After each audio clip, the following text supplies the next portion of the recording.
Bom, vamos lá, pessoal. Primeiramente, boa tarde a todos aí. Obrigado por mais uma conferência aí do XPCI, XP Crédito Imobiliário. Vamos aqui passar pelos principais indicadores e pontos aqui do trimestre, tá? Basicamente, iniciando aqui a apresentação, o segundo trimestre aí foi marcado por uma retomada dos ativos de bolsa, né, vis-à-vis a queda do primeiro trimestre. Tivemos o IFIX, que é o índice oficial dos fundos imobiliários, com uma alta de 12,5%, né, versus uma queda de 22% do primeiro trimestre. Então, de fato, foi um trimestre com forte recuperação dessa pandemia que afetou de forma muito drástica aí todo o mercado de bolsa do nosso, enfim, mundialmente. O índice os índices de confiança dos serviços e da indústria também apresentaram uma grande melhora, né? Ou seja, corroborando aí de fato com todos os ativos que tiveram uma boa alta. Um outro ponto relevante do trimestre foi uma redução também forte da taxa de juros da Selic nesse trimestre, né? Uma redução que representou 1,5% no trimestre, basicamente aí mostrando que os estímulos fiscais aí estão surtindo efeito, ajudando aí essa retomada desse mercado aí de crise. Os impactos da Covid-19 afetou as emissões de CRIs, né, que tiveram emissões canceladas ou até adiadas, chegando aí no final do primeiro semestre de 2020, com um montante aí de emissões de 7,10 bilhões de emissão de CRIs. Mais adiante a gente vai falar um pouquinho, vai explorar um pouco dessa análise. Tá? Temos aí também boas informações e boas notícias aí para o mercado. E por fim, aqui pelo lado da gestão, né, mantivemos aí a mesma postura conservadora na alocação de crédito, né, com bons nomes no que tange a risco de crédito. Também, mais adiante, a gente vai falar um pouquinho sobre o portfólio. Passando aqui para o slide 4, a gente fala um pouco sobre os destaques do segundo trimestre de 2020, né, como os principais indicadores operacionais do portfólio, tivemos aí o resultado de 1,65 por cota, né, distribuído. Distribuído também foi o mesmo valor, né, 1,65 por cota. Considerando, né, eu acho que uma análise importante e rápida aqui, considerando o valor da cota da segunda emissão, que foi de 100,51, a gente teve uma rentabilidade grossapando o imposto de renda de 15%, uma performance de 260,75 do CDI, ou seja, o que significa isso? Se a gente pegar como base o valor de cota que foi emitido ali na segunda emissão e considerar todos os rendimentos que foram pagos, a gente tem uma performance muito superior ao CDI. E se mesmo assim a gente considerar o fechamento do segundo trimestre, né, que teve aí, obviamente, um valor bem reduzido em função dos impactos da crise, mesmo assim, grossapando esses 15%, uma alíquota aí simbólica, né, enfim, porque a gente está falando de uma tabela regressiva de imposto de renda, mas considerando um grossap de 15%, a gente teria aí o equivalente a 200 quase 290 do CDI no período. Lembrando, por que a gente faz esse grossap aqui para fins de análise? Porque, como todos sabem aqui, a gente está falando de um produto isento, né? Então, quando a gente compara isso com um CDB, por exemplo, de um banco de primeira linha em que teria uma remuneração de 100% CDI, a gente está botando na mesma base de comparação. Então, tudo isso para dizer que realmente a gente teve uma performance muito boa de distribuição do XP Crédito Imobiliário para os seus cotistas. De novo, mais adiante a gente vai falar um pouquinho sobre o portfólio desse fundo, que é um portfólio realmente diferenciado, né, com muita qualidade de crédito, e mesmo assim distribuindo um excelente resultado.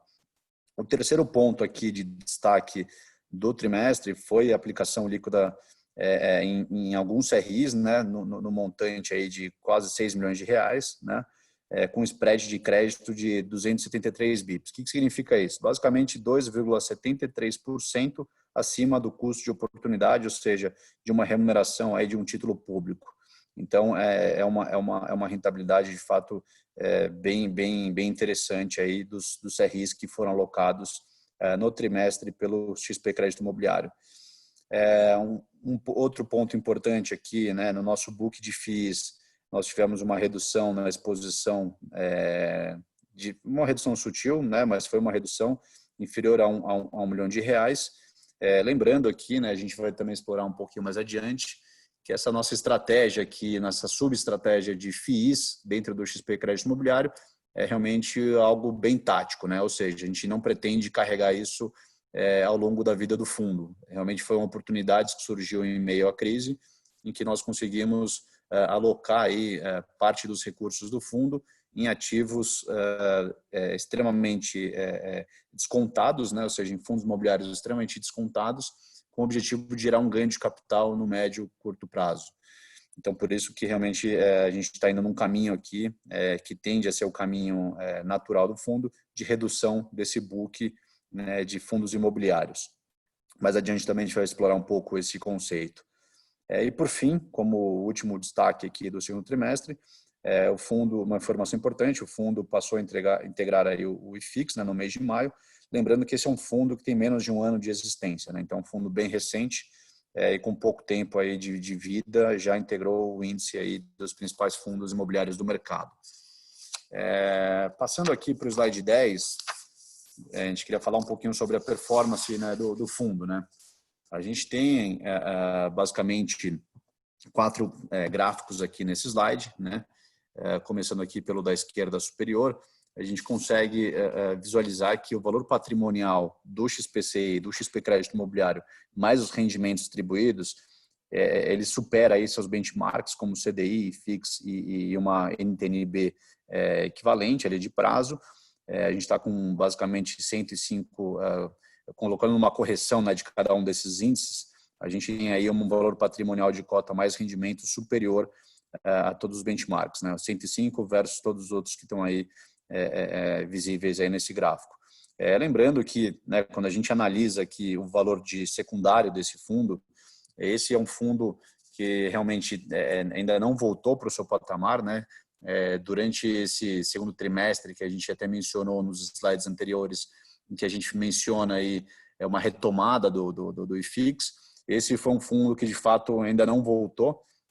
O que a gente gostaria de reforçar, não se trata de nenhum problema de crédito dentro desse fundo e nem de qualquer outro ativo. Realmente é uma questão de, né, quando a gente começa a analisar aqui os outros gráficos desse slide, realmente a gente chega à conclusão que esse é um fundo, como ele é muito novo, ele tem um mercado secundário muito baixo, né? Dá para ver aqui nesse slide da esquerda embaixo, é um fundo que ainda não está tendo um secundário muito forte, muito em função, né, da evolução dos números de cotistas, né, que ainda também não se desenvolveu tanto, né.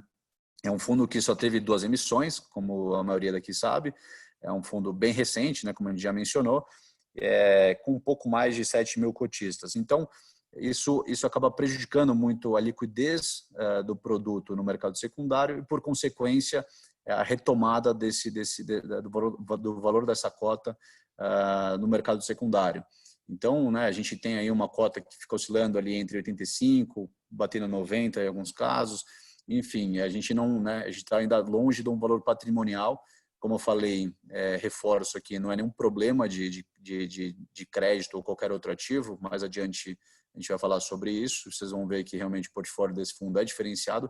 Então, aqui, o que nos dava a crer, né, é uma análise bem fácil de ser feita, que é realmente uma oportunidade muito boa para ser adquirido nesse preço, esse produto, né, esse fundo.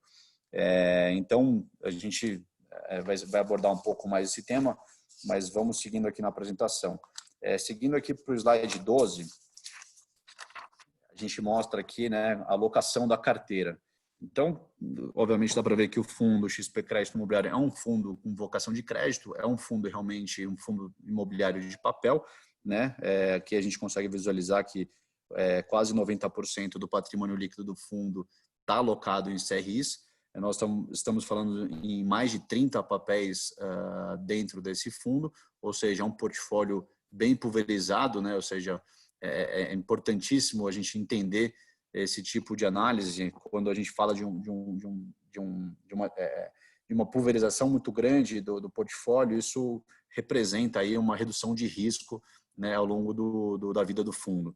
Então, o que a gente aqui na posição de gestão a gente busca, né, sempre uma pulverização para diversificar o risco do fundo, e mais do que isso, né, uma boa parte aí, quase 90%, a gente está alocado, aí, o fundo está alocado em ativos high grade, ou seja, né, ativos que têm uma excelente qualidade creditícia.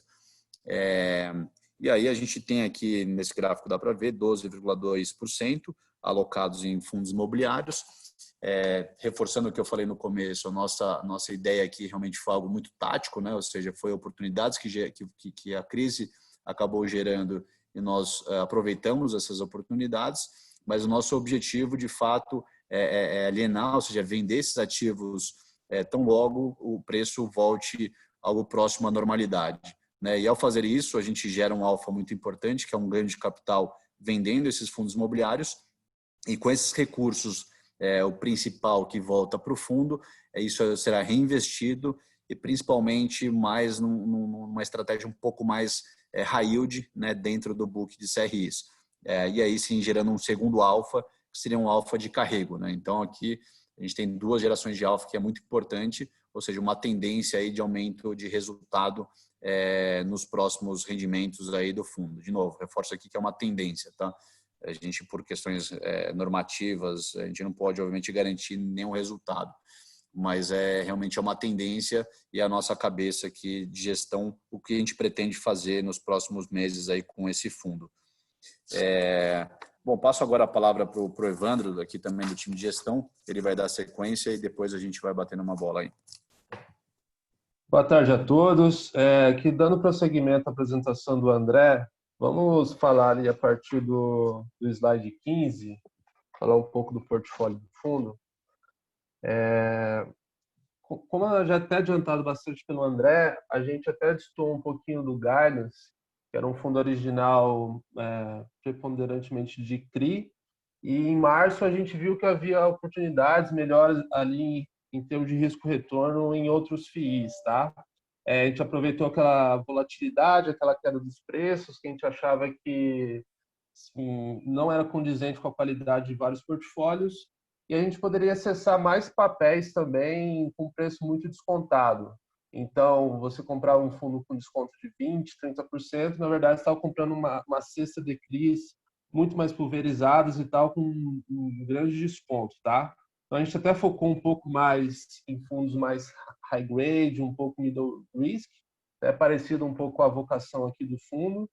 E, assim, acho que até pelas lâminas mensais, a gente até tem mostrado que a gente, com bastante sucesso, a gente já investiu bastante ativo e conseguiu dar uma rentabilidade superior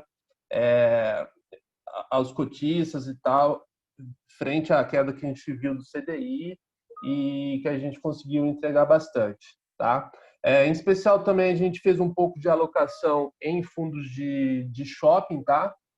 No caso foram dois, foi o HSI e o XPMOLs, baseados mais na crença que a gente via que era um valuation bastante deprimido em relação ao que a gente via. A gente achava que o preço, por exemplo, XPMOLs estava algo como 140, chegou a bater menos de R$ 60. E isso precificava um cenário de fechamento muito longo e uma retomada muito, muito lenta a partir de então.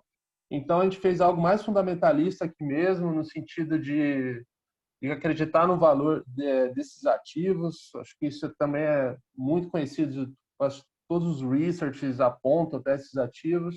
Então, a gente tem bastante confiança, mesmo que tenha dado uma penalizada no curto prazo, a gente é bem confiante, tá? Tem até uma tese que a gente acha que a indústria que é um pouco diferente, um pouco do mercado de ações, que já é um pouco mais desenvolvida, um pouco retrovisor ainda, no sentido de os rendimentos que estão entregando e não tanto na expectativa mais à frente, tá?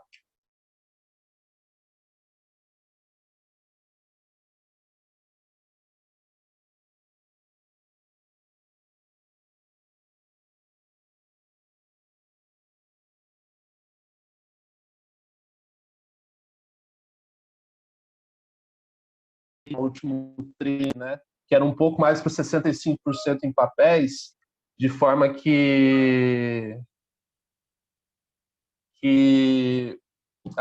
até essa redução mais meio a meio foi já em linha com esse desinvestimento que a gente citou dos fundos de papel com um bom ganho de capital, tá bom?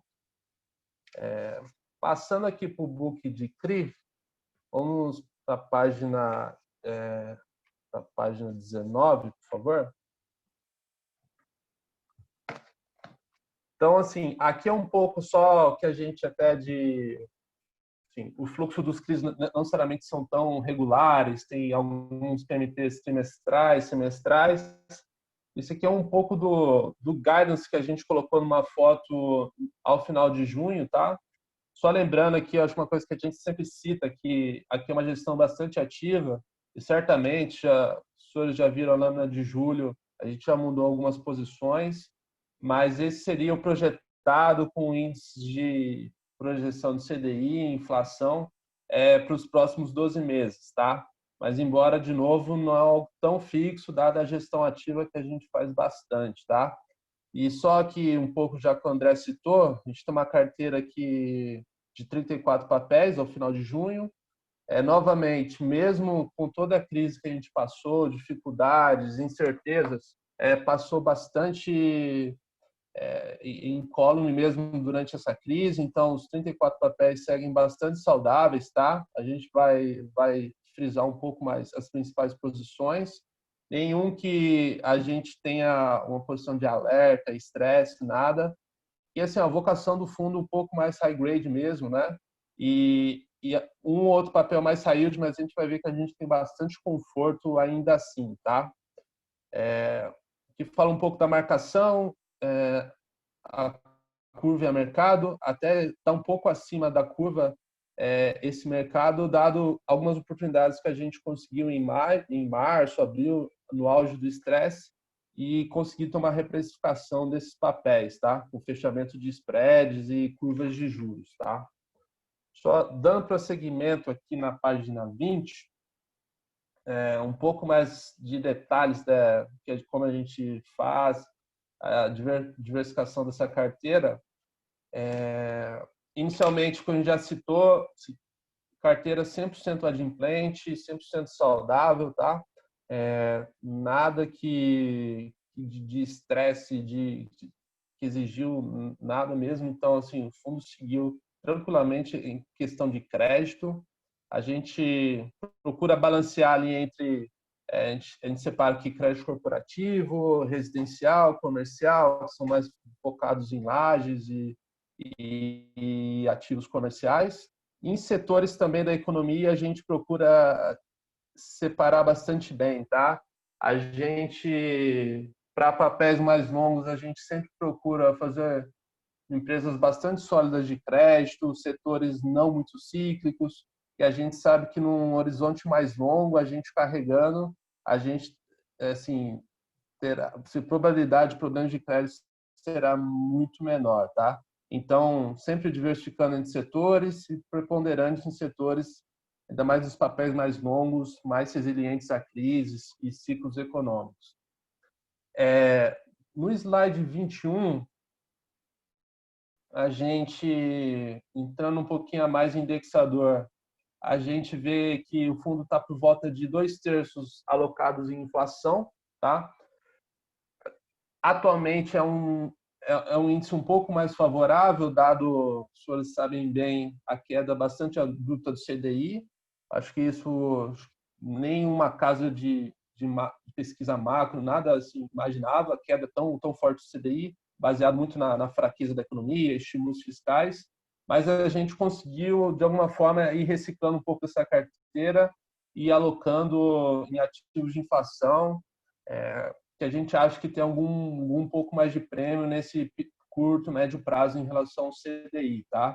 Inclusive, a percentual do DI é um percentual bastante baixo da carteira e menos que 1%. Um pouco aqui mais de instrumentos jurídicos, que é um pouco mais... a casca final é o CRI, mas o lastro do CRI. Por geografias também, os senhores veem que a gente diversifica bastante. Lógico que São Paulo é um estado mais forte economicamente, os players e poder de compra da população, mas ainda assim a gente consegue separar bons cases pelo Brasil, em que a gente consegue diversificar bastante bem, tá? Só, sim, um pouco finalizando aqui sobre o portfólio, para a gente voltar ali com o André, sobre as 10 maiores exposições do fundo, até para resumir um pouco, dado que a gente tem tem 34 papéis. Então, aqui reforça um pouco o que a gente falou da qualidade do portfólio, nomes muito, muito fortes de crédito, Prevent Senior, a gente até a nossa maior posição, gerou, até no último call trimestral a gente citou esse caso, que no auge da pandemia, em março, abril, foi um grupo que teve um pouco mais exposição midiática, mas se saiu muito bem, tinham dois hospitais só para casos mesmo de Covid, já devolver um, e mesmo que está bastante ocioso, e foi um período bastante tranquilo assim, para a empresa no sentido de crédito, caixa, porque muito que era eletivo, muito, sim, visitas não urgenciais reduziram muito, então eles conseguiram passar bastante bem, tinham muito caixa para atravessar por esse período. A gente fala que de mais de 800 milhões de caixa ao final do ano passado para um passivo de 60 milhões. E ainda é um papel que conta com uma fiança locatícia de banco de primeira linha, então a gente acha bastante tranquilo mesmo aqui em termos de crédito, tá? Passando um pouquinho aqui nas maiores posições creditas, uma carteira de home equity também com behavior muito bom, mas com vários mecanismos de controle de crédito, tem acreditas numa cota subordinada, assim, está muita gordura nesse papel. Grupo Mateus, a gente vê que anunciou ontem um IPO bastante relevante, e é um caso que a gente conheceu bem, foi até lá, conheceu os controladores. PPP Canopes, que é um financiamento à população de mais baixa renda aqui de São Paulo, mas com aval do Estado e muitas garantias que garantem mais de ano de PMTs. Almeida Júnior, maior grupo de shopping na região sul, Iguatemi, e mesmo esses de shopping eram grupos extremamente capitalizados, e mesmo que o ativo em si tenha sofrido um pouco no curto prazo, o risco corporativo era bastante bom, tá? Iguatemi, Anima tinha acabado de fazer um follow-on, Elbor vem aqui, que é o oitavo e décimo, são CRIs baseados em estoque, e os senhores podem até ver, né, nos calls das empresas, tem tido uma venda de estoque muito alta, a maioria em São Paulo, lugares muito bons, e performaram muito bem. Embraed é uma empresa da região sul, que também está muito forte, principalmente com a volta mais com a prática de home office e tal, tem vendido muito, dado que originalmente é uma praça um pouco mais de lazer e tal, de férias, mas tem vendido muito bem com essa movimentação de home office, tá? Mas também creditícia muito bom, tá? Eu acho que aqui encerra aqui um resumo aqui um pouco da carteira. Acho que deixo para o André finalizar e a gente poder passar aí para o Q&A, tá bom? Obrigado, pessoal. Obrigado, Evandro. Bianca, se você puder ir lá no slide 18, por favor, só falar um pouquinho sobre visão geral do mercado de CRIs. Legal, aí mesmo. Obrigado. Vamos lá, aqui, pessoal, a gente queria passar um pouquinho aquilo que eu comecei no início da nossa conversa, sobre alguns dados, informações sobre emissões e estoque de CRIs do mercado, tá? Não é aqui não significa posições do nosso fundo em específico, mas sim informações do mercado. Então, aqui eu gostaria de destacar aí que o mercado continua muito propício, né, e promissor para as CRIs, né? Notem que no gráfico, por exemplo, o volume emitido de CRIs, que é essa linha azul clara, ela mostra um montante de 7,10 bilhões até junho de 2020, né, que foi o que eu falei no início do nosso papo. E no mesmo período de 2019, embora a gente não consiga ver nesse gráfico especificamente, o volume emitido estava bem abaixo de 6 bi. Ou seja, então isso nos leva a crer que mesmo com a crise, né, que paralisou as atividades em alguns meses, o volume projetado de CRI para o final de 2020 supere o ano de 2019, né, se tornando aí o melhor ano, né, de emissão de CRIs da história. Ainda mais somado aí a juros baixos, né, que obviamente isso estimula aí as companhias a trocarem suas dívidas e aquelas dívidas mais bancarizadas por dívidas incentivadas como um CRI, e principalmente em função da demanda que foi represada do primeiro trimestre, né, e um pouquinho do segundo trimestre, em função aí da crise que foi gravíssimo. Então, essa informação ela é muito, muito positiva na nossa visão. Se a gente olhar esse gráfico aí no horizonte um pouco mais longo, a gente vê que 2019, que teve uma emissão de 18,61 bilhões, ele foi o maior da história. E isso nos leva a crer que 2020 realmente vai ser o melhor ano de emissão de CRIs da história, mesmo considerando que foi um ano muito difícil, com uma crise, né, uma pandemia aí que pegou todo mundo muito de surpresa. E obviamente a gente vê aí, dá para ver no gráfico de barra, que a gente tem obviamente aí volumes altos que já vem acompanhando, já vem crescendo de estoque de CRIs no mercado. E mais do que isso, para fechar, a própria regulamentação vem ajudando também com novas comprovações e com ajudas para a gente conseguir caracterizar os lastros de gastos imobiliários em CRIs. Então, aqui nesse mesmo slide, a gente menciona como CRI de home equity, enfim, são CRI de reembolso, né, de despesa com obra. Então, são coisas que facilitam aí a impulsionar, obviamente, uma emissão mais parruda de CRIs. Então, era essa mensagem que a gente queria passar sobre o mercado de CRIs. A gente vê com bons olhos aqui e, obviamente, o nosso grande sonho é que um dia a gente tenha um mercado de CRIs muito próximo ao mercado de debêntures, né, que é a grande referência aí do crédito privado dos fundos de renda fixa. Então, sem dúvida nenhuma, acho que a gente está caminhando aí para esse objetivo. Então, acho que a ideia agora, pessoal, é ir para o Q&A, né? Ou seja, perguntas e respostas, para tirar as dúvidas aí dos senhores.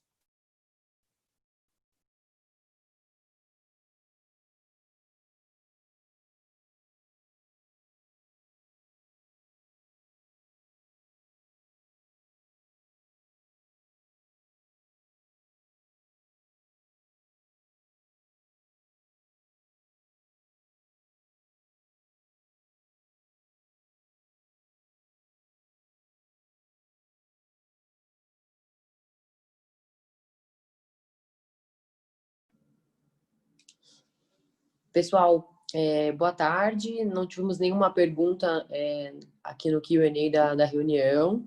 A gente gostaria de reforçar que nosso canal de RI está aberto através do e-mail ri@xpasset.com.br. Então, qualquer dúvida que vocês venham a ter, é só enviar para esse canal que a gente responde. E gostaria de agradecer a participação de todos. A apresentação trimestral de resultados do XP Crédito Imobiliário, Fundo de Investimento Imobiliário, está encerrada. Boa tarde e até a próxima reunião.